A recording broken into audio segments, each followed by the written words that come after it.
Hello viewers, welcome to English for my world. Well, we are going to study how to describe people in this session. We come across different kinds of people, and each one of us has different kinds of facial features because each one is created in a different image. So each one differs in his appearance, facial features, color complexion, body build, appearance, and everything. So, what sort of words are used in describing people? How to describe people? I have a colleague, and he usually wears a dhoti. When I mean to say dhoti, it's a sort of lungi kind of thing. And this colleague is very traditional in his appearance. He has a very short forehead or a narrow forehead, not a broad one. He has a long and sharp nose. He is fair in complexion, small eyes. He wears spectacles. He also has a fine beard, excellent beard, and very traditional in his appearance. He is very particular about being traditional and maintaining the culture in the way he carries himself. His attire, his dress code is very traditional. Well, we have a watchman who is short, not very tall, plump, who has fat, and this man, he is always clad in jeans and t-shirts. He wears jeans and t-shirts. He has broad shoulders, well built. His body build is very strong, and thick eyebrows, small nose, large eyes, only mustache but no beard, no beard. So likewise goes the description of different individuals, different persons. We have studied the rhyme in our nursery school: chubby cheeks, dimple chin, rosy lips, curly hair, eyes are blue, lovely too, teacher's pet, is that you? Well, though it's a very primary class rhyme, English rhyme, it introduces many adjectives in terms of chubby cheeks. The cheeks are really chubby. And the chin has a dimple in it, dimple chin, and the lips are rosy, pinkish, curly hair, eyes are blue. There are people whose eyes are blue, there are people whose eyes are black, there are people whose eyes are of grayish in color, because when you look at people who have the eyeball is grayish in color, it's almost like you are looking at a snake and you will be taken aback, and it's a bit odd to look at such kinds of eyes, to look at such kind of eyes. Right. Now I would like to introduce a situation here where an artist who has his drawing shop on the main road has witnessed a murder that took place on the road. A passerby who was passing by was murdered by a bike rider. This bike rider came in a flashlight. In the split of a second, he came there, murdered the person, and he just fled the place. He fled away. And the artist is the eyewitness for all this. Remember, eyewitness is one of the legal terms that is used in police cases and legal cases. So the police came and took this artist into custody. Now, because this man's shop happens to be on the main road, and because he was there who watched the whole scene, he was pressurized to draw an imaginary picture or an imaginary image of the murderer who fled the place. Now, the artist who drew the picture of the murderer is trying to explain the appearance, the facial features of the person who committed murder to the press reporters. This is how he is explaining the imaginary picture of the person to the press reporters. He says, "This man is not very tall. He is short in stature, short in height. He's not a very tall guy. And he has thick eyebrows. I could see his eyebrows to be very thick. Short forehead. He has curly hair, long side locks, fine moustache, and he was clad in blue jeans, trousers, and black t-shirt. He chopped the head with a long, sharp, hooked sword.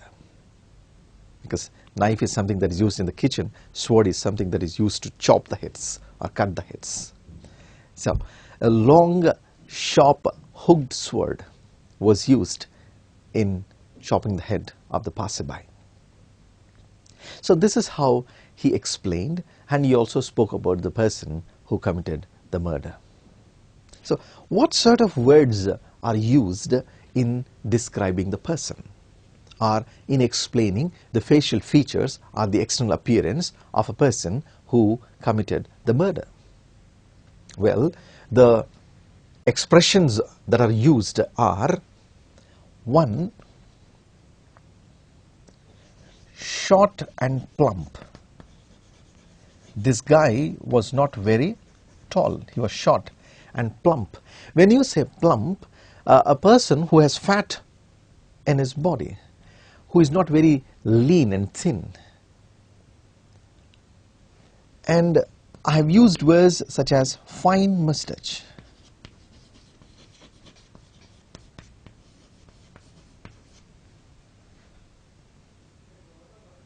fine beard,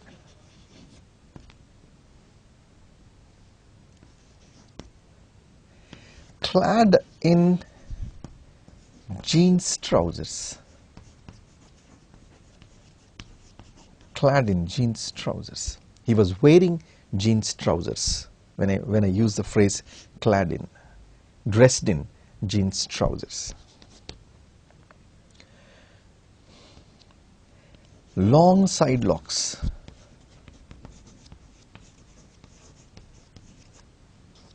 He had long side locks.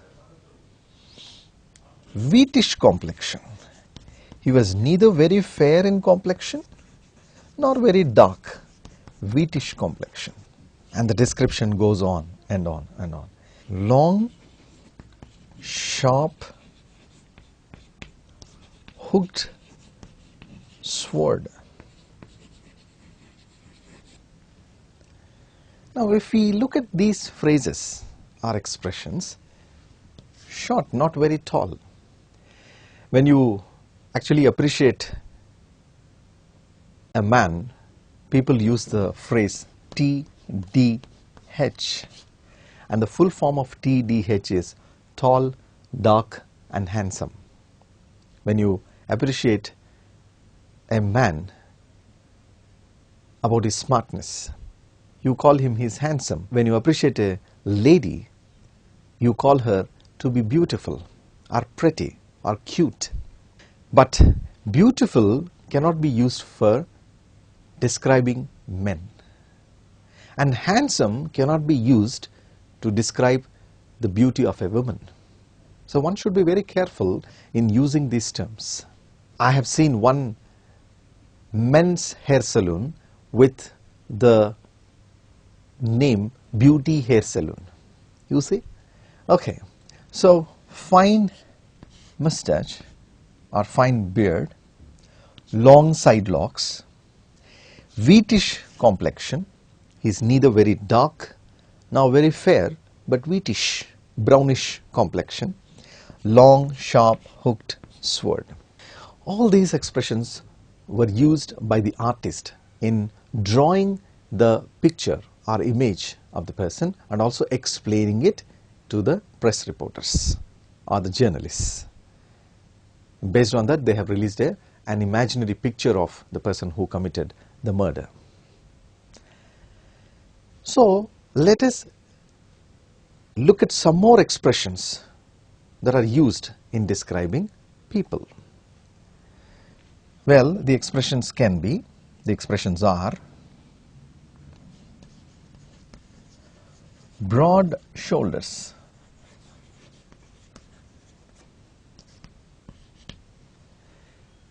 a person who has broad shoulders, who is well built, fair complexion,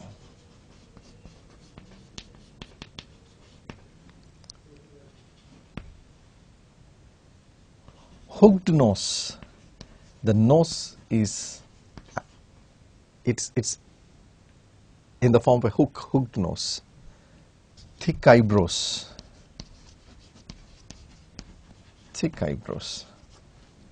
wavy hair, long hair, curly hair.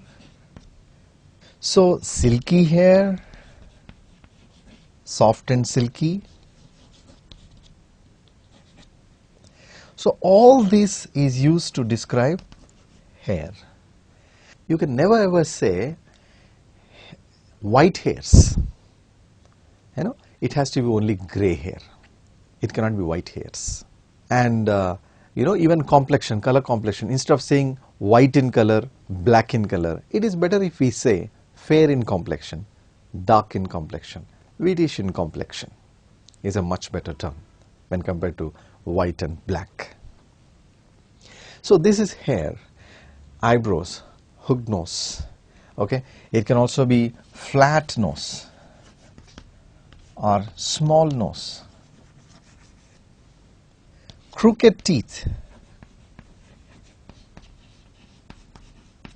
The teeth line when someone smiles, you know, the teeth is not in a proper line. So probably the teeth needs a brace, a clip. So these are some of the phrases that are used in describing people. Remember them. When the President of the United States was elected, the kind of expression that was used to describe him was skinny man with a funny name, Barack Obama. The one who is very skinny is very lean. He doesn't have much fat on his body, very lean, less fat. And then funny name, Barack Obama. We also have an expression called as lean and lanky. Lean and lanky. When you call someone as lean and lanky, a person who is very thin, who is very slim, and the way he carries his posture, maybe the way he walks, the way he carries himself is awkward, is not very pleasant to look at, is not very appealing. Awkward sitting posture or walking posture. So there are different postures for people who carry themselves. So how is your posture? Maintain proper posture while sitting, or maintain proper posture while walking. Posture is the way you carry yourself, you carry your body while walking or while sitting, while relaxing. Because different people have different walking styles, different people have different kinds of sitting postures. One should maintain proper sitting and walking posture for proper health and for proper appearance. So these are the phrases and expressions that are used in describing people.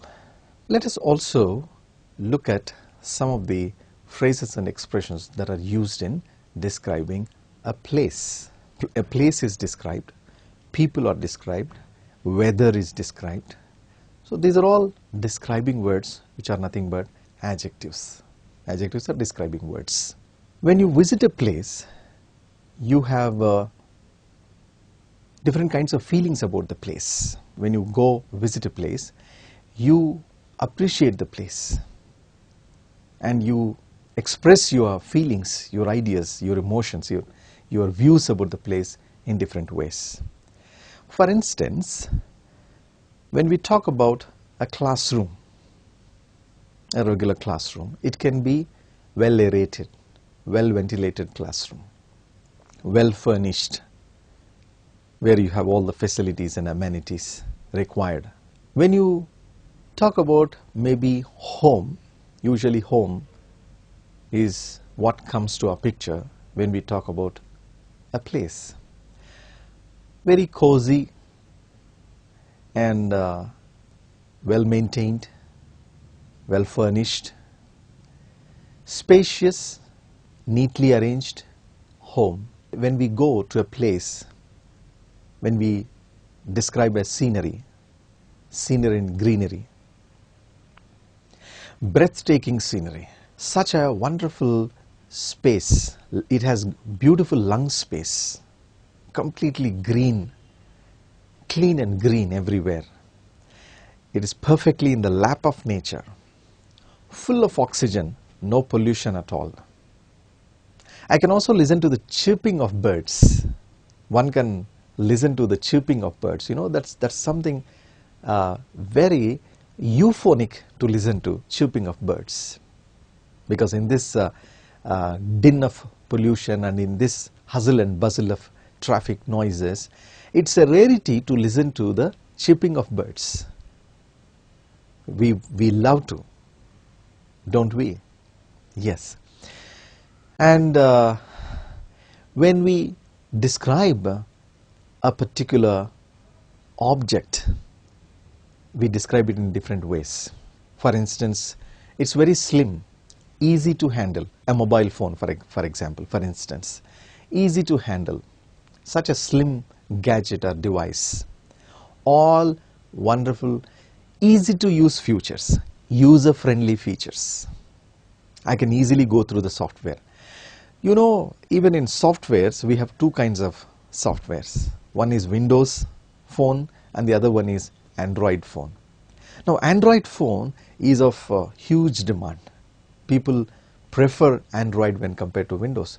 Yeah, but there are also people who are Windows phone lovers. And how does the description go when you describe your phone or gadget? It has excellent features, wonderful applications, easy to go through. I can download, so on and so forth. So in all these cases, whether it's a place or whether it is a phone or a gadget, we use different kinds of words for description, for explanation, to express your views and opinions about that.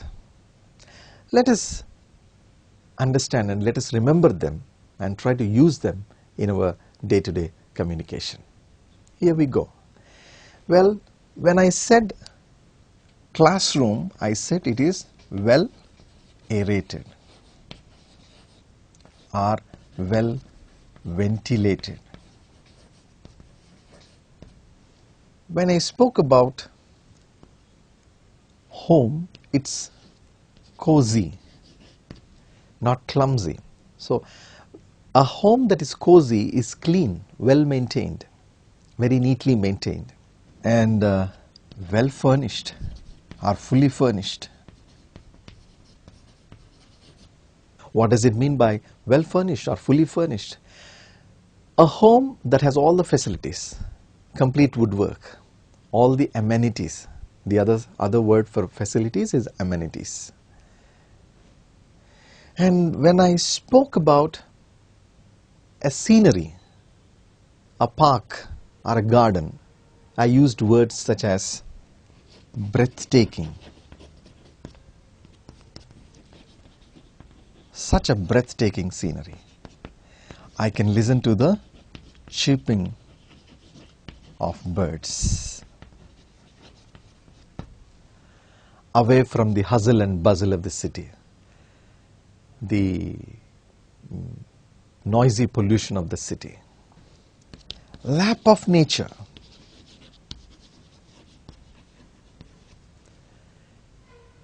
You know, the apartment is constructed in the lap of nature, where you have so many parks and gardens surrounding it.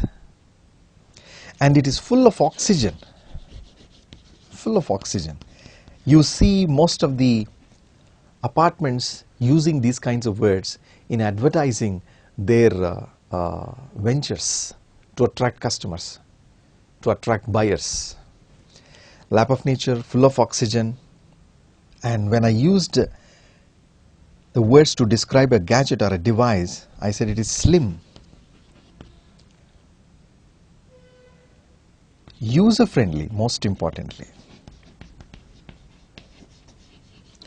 Very user-friendly. Probably the Windows Phone software is a bit complicated to use. I need to study it a lot.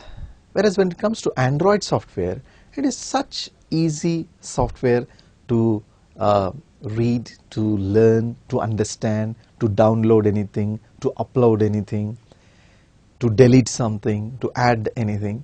So such a kind of user-friendly software. Easy software to follow. These are some of the phrases and expressions that are used in describing various things, various objects and devices. So whether it is a person or an object or device, you need words. Words help you in description.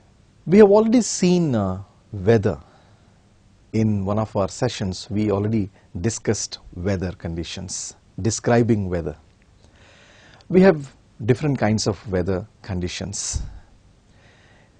Well, if the weather is very, very hot, we use the words such as scorching, blazing, blistering, scorching sun, blistering sun, blazing sun.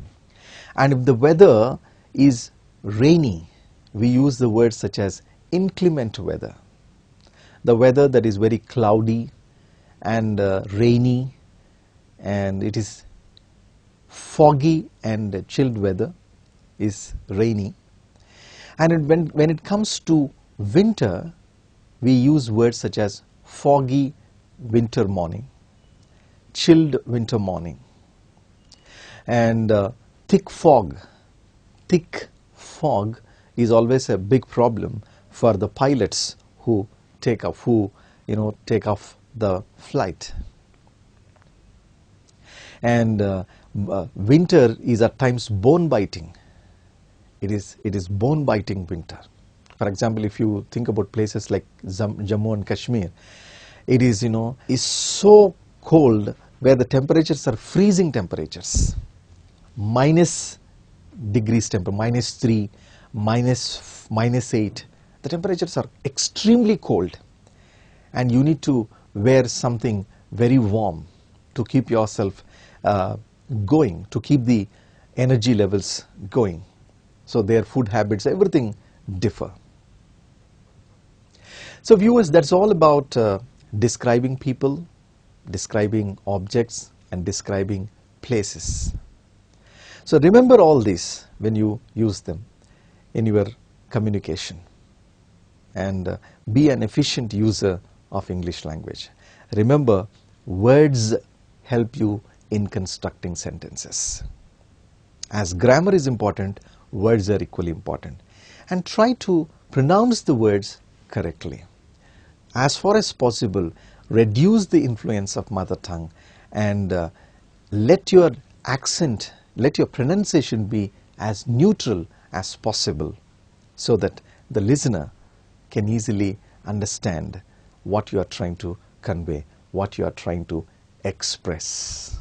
So viewers, try to use all these phrases and expressions in your day-to-day communication. We have seen so many words today, beginning from describing people to describing objects, places, and things.